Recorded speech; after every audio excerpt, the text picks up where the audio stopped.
Regardez ce que j'écoute comme musique.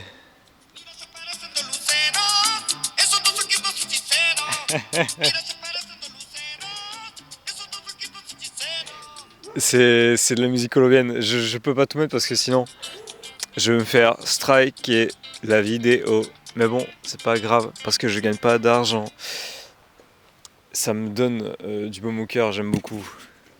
Ça me rend plus heureux la musique colombienne. Je passe un très bon moment. Bienvenue dans 365, j'en ai oublié de faire mon intro. Like, abonne-toi, commente, une vidéo par jour pendant un an, verrouille ton écran, fais tes 10 000 pas, c'est très important la santé. Voilà, la santé cardiovasculaire, faire ses 10 000 pas. Aujourd'hui, je vais vous parler d'un sujet délicat pour certains, ça ne l'est pas du tout pour moi. Je n'aurai aucun mal à terminer l'Afrique et les musulmans. N'y voyez pas du racisme. Si vous voyez du racisme, c'est que vous êtes brainwash. Voilà.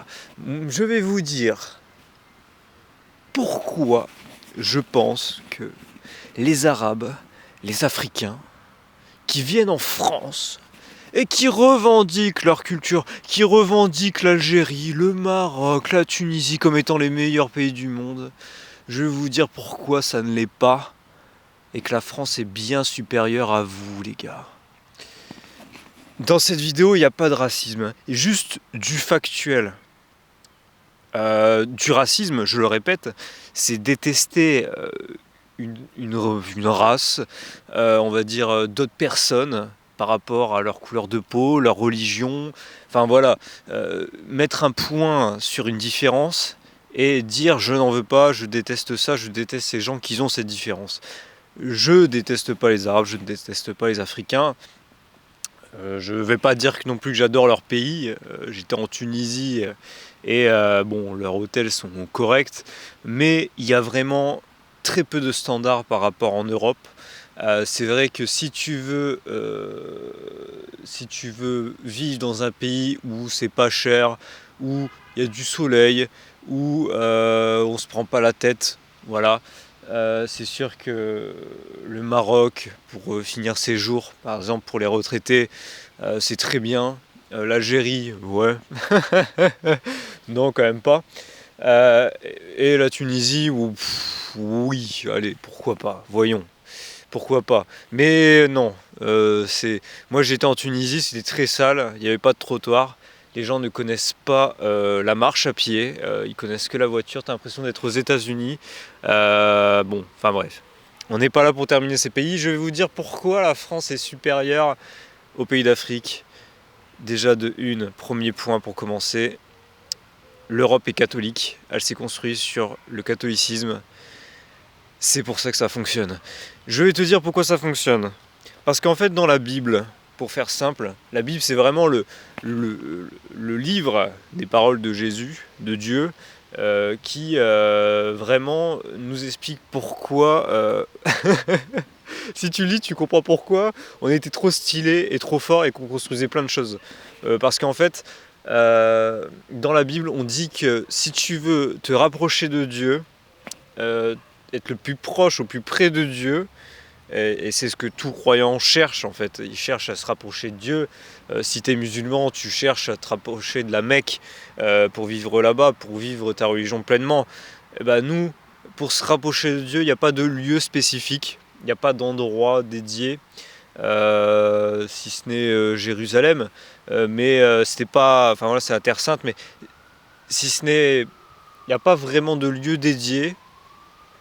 C'est plus, si tu veux te rapprocher de Dieu, il faut que tu accomplisses des choses. Et c'est pour ça que l'Europe est bien différente des autres. On est des singes, on est des animaux, c'est-à-dire que dès qu'on peut, on, on fait rien, on se détend, on se relâche, on se repose. Et c'est vrai que quand tu vas en Afrique, notamment moi pour ma faible expérience que j'ai eue de l'Afrique, j'ai été en Tunisie.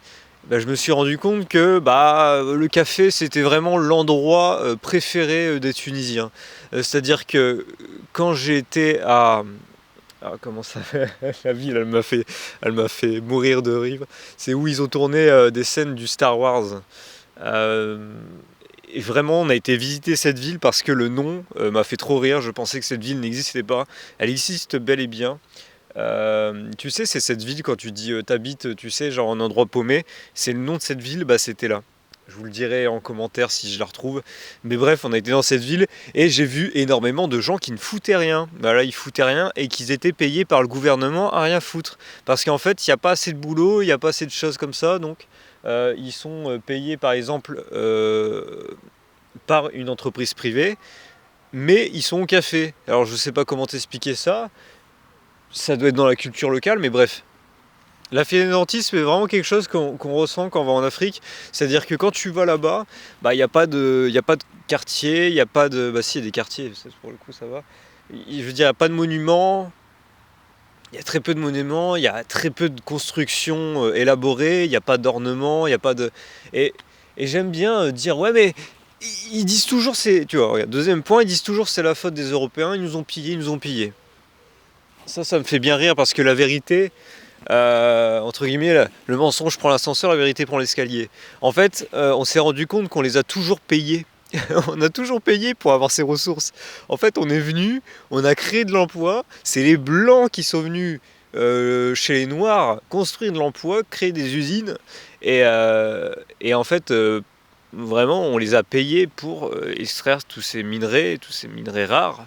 Et ils sont arrivés en mode vous nous avez volé. J'ai dit ouais mais c'était dans votre sol pendant des années, pourquoi vous n'avez pas construit les usines? Pourquoi vous avez attendu que les blancs viennent pour construire les usines? Tu vois c'est ça aussi, mais c'est pour ça que la fainéantisme, c'est pour ça que je le sors.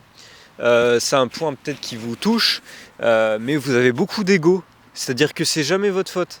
C'est-à-dire que quand il y a un problème, c'est toujours les blancs, c'est toujours les Français. La dernière fois j'ai parlé à un Marocain. C'était très intéressant, personne très... j'avais beaucoup de respect pour lui parce qu'il est venu en France, il a construit des choses en France, une entreprise de maintenance, et j'avais beaucoup de respect pour lui, sauf sur un point, et je ne l'ai pas contredit parce que je voudrais pas taper dans son ego, tu vois, mais il a dit, ouais, la France, elle a fait beaucoup de mal, je crois, au Maroc, parce qu'ils ont fait des essais nucléaires, ils n'ont pas nettoyé. Ah mais la France, qu'est-ce qu'elle a fait pour vous en fait? Elle vous a... Attends, parce que j'ai pas regardé, hein, mais je suis sûr que je regarde sur mon téléphone, je sors ChatGPT, je peux tomber sur le nombre d'aides qu'on donne au Maroc, juste parce qu'ils existent. Tu vois, c'est un truc de fou, c'est comme l'Algérie, tu vois. Ah ouais, je déteste la France et tout, mais les gars, si on n'avait pas construit vos logements et des routes et des hôpitaux, vous serez où? Vous vivrez dans des huttes. Mais c'est ça, mais ils ont tellement d'ego mal placé, ils ont tellement un ego mal placé, tu vois, qu'ils vont dire ah c'est la faute des blancs, c'est la faute des Français, mais c'est jamais eux. Les gars, ce qui vous détruit le plus, c'est votre ego. Parce qu'en fait, vous dites tout constamment c'est la faute des autres, jamais la vôtre. C'est pas moi. C'est pas moi. Eh ben écoutez, on va demander à ChatGPT. Dis-moi ChatGPT, combien la France donne au Maroc chaque année en aide? Argent, parle-moi argent. Là je cherche, j'ai un point de 4G, je me demande ce qu'elle va dire. Peut-être on donne zéro, hein. À tous les coups on donne zéro, hein. Qui sait? Ah, en fait elle cherche parce que je suis encore... Et parle, vas-y, parle.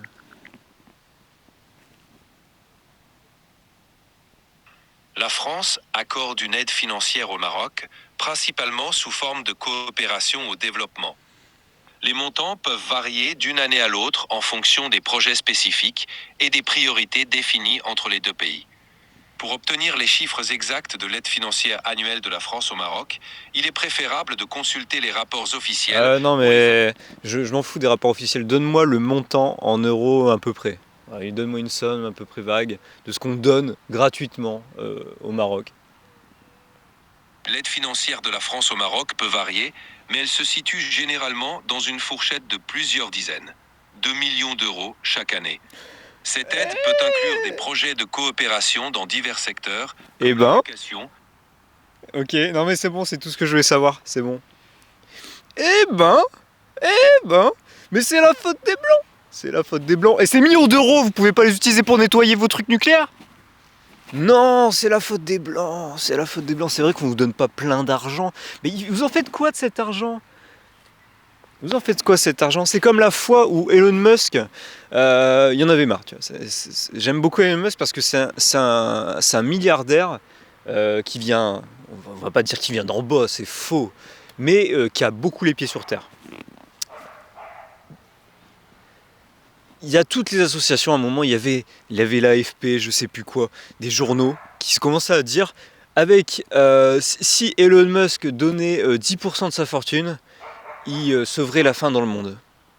Alors Elon Musk il en avait eu marre, tu vois. Il s'est dit vas-y, ok, surtout en Afrique, hein, la fin dans le monde. Il dit ah, ok, vous me saoulez avec vos histoires, ok, on va faire une réunion, on va s'entretenir, mais je veux un montant chiffré, une facture de combien ça va vous rapporter, détaillé, comment on peut résoudre la faim dans le monde. Ben voilà, un truc élaboré, un truc soigné, un truc professionnel. Ils ont jamais répondu. Ils ont jamais répondu.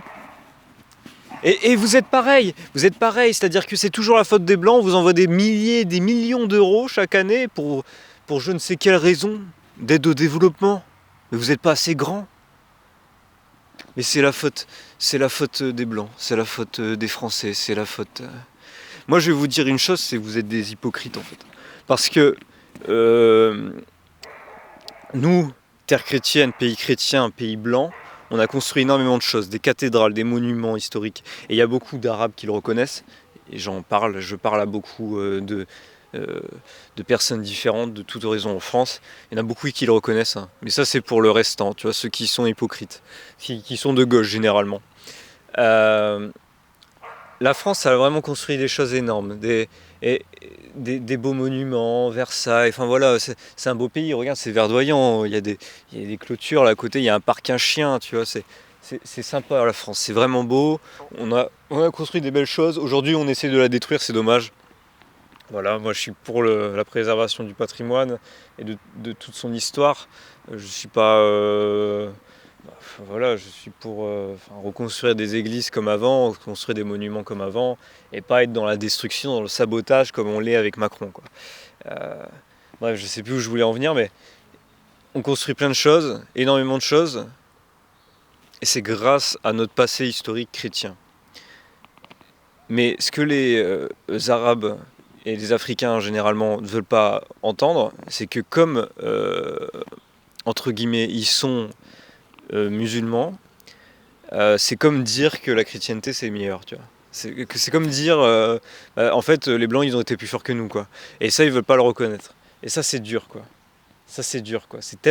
Pas pour nous ça va, nous on pète la forme. Mais c'est dur pour eux, quoi. C'est trop dur. Voilà. Ils veulent pas. Ouais, non, c'est toujours la faute des Français. Ouais, c'est la faute des Français. Mais je trouve ça vachement facile parce que, franchement, en plus, le pire dans tout ça, c'est qu'on vous a beaucoup accueillis, quoi. On a été réglo, alors que vous êtes même pas réglo chez vous. Vous, chez vous, les immigrés, vous les foutez à la frontière, vous les torturez, vous les frappez. Je le sais. Je le sais parce que j'ai été en Tunisie et quand j'ai fait le tour, on disait bah voilà, il y a des Syriens et voilà, quand ils viennent, ils sont pas le bienvenu, on les vire à la frontière, on les balance dans le désert et puis voilà, on espère qu'ils meurent, tu vois. Il se passe des choses comme ça là-bas. Et je vous jure, c'est vrai, vous êtes encore plus d'extrême droite que nous on est en France, mais c'est parce que nous on a créé, on était tellement civilisés, tu vois, on a créé une sorte de république où on avait des droits, voilà, de la justice, voilà. Et du coup, vous profitez de ce système, cette faiblesse que la France a pour vous installer, pour vous dire ah voilà, vous êtes des racistes si vous voulez pas qu'on s'installe, alors que chez vous, vous aurez fait pas. Je pars dans des débats. Il y avait aussi un truc, c'est aussi un point que je voulais clarifier. Euh, j'ai vu en message privé, tout le monde est plus ou moins d'accord avec l'immigration. Voilà, la France est meilleure. Quand tu es là, tu dis one, two, three, vive l'Algérie. Bah vas-y, va retourner en Algérie, construis ton pays. Hein. Non, non, t'es bien en France parce qu'il y a des aides, parce qu'il y a de l'argent. Bref, Euh, tu, je sais plus où je vais en dire. Ouais, c'est l'immigration qui a construit la France. Ça aussi, je le vois beaucoup. Je dis tiens, c'est marrant, tu vois. Alors, vous êtes constamment là à dire ouais, c'est l'immigration, les construit la France, c'est l'immigration. Ah ouais, ah ouais, ah ouais, d'accord, vous avez construit la France, ouais. Ouais, parce qu'en fait, vous étiez une main-d'œuvre pas chère, c'est pour ça qu'en fait, on vous a embauché. C'est comme si nous, Français, on allait en Suisse pour le salaire. Et après, on va dire aux Suisses, on a construit la Suisse. Bah non, ça marche pas comme ça. En fait, vous êtes venus par intérêt en France parce qu'il y avait moyen de gagner de l'argent. ou bien vous voulez, je sais pas, pendant la guerre, défendre les valeurs de la France parce que vous aimez beaucoup ce pays, parce que c'est un des pays les plus beaux du monde, vous voulez défendre ces valeurs. Mais sinon, à part ça, enfin voilà, si vous avez construit Versailles, comme vous le dites, ou construit la Tour Eiffel, pourquoi vous ne le faites pas chez vous? Pourquoi vous la construisez pas en Algérie, la Tour Eiffel? Pourquoi vous la construisez pas, je sais pas, vous êtes marrant, vous. Tout ce qu'on a construit au Maroc, en Algérie, surtout l'Algérie pour le coup, parce que c'est une ancienne colonie française, mais tout ce qu'on a construit en Algérie, est-ce que vous l'avez entretenu même? Enfin voilà, est-ce que vous avez amélioré ces choses? Est-ce que vous avez construit des choses supérieures? Non. En fait, ce que vous faites, surtout les Algériens, et c'est les plus agressifs avec nous, la France, le comble, c'est une sorte de... Alors je ne sais plus comment ça s'appelle ça, mais tu sais, en sociologie, quand tu aides un ami pendant longtemps, par exemple, il y a un ami qui a des galères de thunes, tu lui donnes 100 euros, 200 euros, 300 euros, tu lui donnes beaucoup d'argent. L'Algérie, c'est ça, c'est ce vieil ami à qui tu donnes beaucoup d'argent, tac, tac, tac, tac, tac. Et un moment, tu vois, il dit, il trouve ça pour acquis, tu vois. Ah, c'est acquis, tu vois. Ouais, non, mais il m'a toujours donné de l'argent, tu vois. Et comme tu trouves rien de logique dans ta tête pour dire, pourquoi il me donne de l'argent? Parce que je suis gentil, parce que je le vaux bien, parce que je suis meilleur, je sais pas. Et en fait, tu trouves une raison pourquoi il te donne de l'argent. Ah, il me donne de l'argent parce qu'il y a une dette envers moi. Il me donne de l'argent parce que c'est un bon ami. Ah, il me donne de l'argent parce que... Et à la fin, le jour où cet ami arrête de vous payer, ou vous paye moins parce que vous commencez à vous en sortir dans la vie, voilà, ou tu sais, cet ami qui te balade toujours en voiture, cet ami qui te donne de l'argent, cet ami qui t'offre des cadeaux, et toi tu reçois jamais rien, tu vois, et un moment, on coupe les ponts. Parce que, en fait, je sais pas si vous savez, mais les crabes, il y en a partout. Et si t'es ami avec tous les crabes de cette terre, t'as pas fini. Parce qu'il y a beaucoup de profiteurs ici. Donc, un moment, on se dit, allez, on va se débarrasser de nos amis profiteurs parce qu'il faut pas déconner. Et là, commence un déferlement de haine. Ouais, comment ça tu me donnes plus d'argent, t'es plus mon pote. Et c'est un peu ce truc un peu bizarre de pas réglo du tout. C'est t'as reçu de la force de quelqu'un qui t'a soutenu pendant toutes ces années, et toi tu finis par le détester au fond, c'est très bizarre. Et alors je ne sais pas comment ça s'appelle en sociologie, je vais peut-être demander à ChatGPT, mais c'est vraiment une sociologie connue. On va demander à ChatGPT. Dis-moi ChatGPT, comment ça s'appelle en sociologie quand tu donnes beaucoup d'argent à ton ami, t'entretiens ton ami, tu lui offres beaucoup de cadeaux, tu l'aimes, beaucoup d'amour, que c'est un échange, on va dire, unilatéral, on va dire que toi tu donnes beaucoup mais tu reçois pas grand-chose, et qu'un jour il trouve ça pour acquis, et un jour il commence à te détester parce que je ne sais pour quelle raison il commence à te détester. On dit souvent méfie-toi de tes amis plus de tes ennemis, tu vois. Et c'est vrai. C'est quoi comment tu peux expliquer ça? Ce que tu décris en sociologie Voilà. peut être lié au J'ai coupé le concept micro. de dépendance émotionnelle ou de déséquilibre dans les relations. Voilà, déséquilibre. Parfois, dans une relation unilatérale, une personne investit beaucoup sans recevoir en retour, Les ce Algériens. qui peut créer un déséquilibre.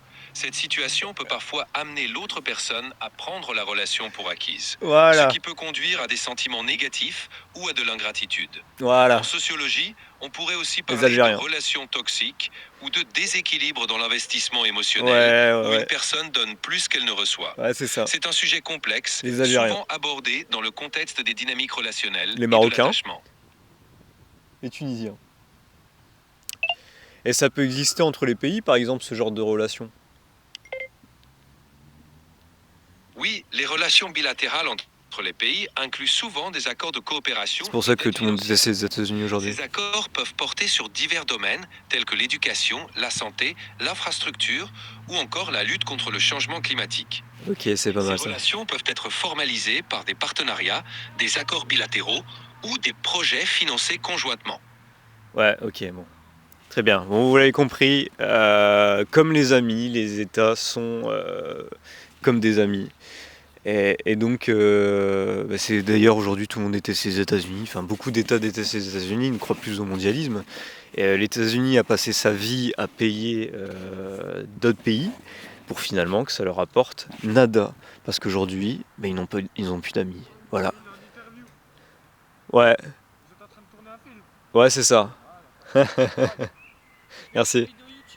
Peut-être. Peut-être, ouais. Ouais, y a pas de souci. Bon, merci d'avoir regardé cette vidéo. Abonne-toi, like, commente. On se retrouve demain pour un nouvel épisode. C'était une vidéo dédicace aux Algériens, surtout. Voilà, qui sont ingrats. Ingrats. T'as vu rien, lui.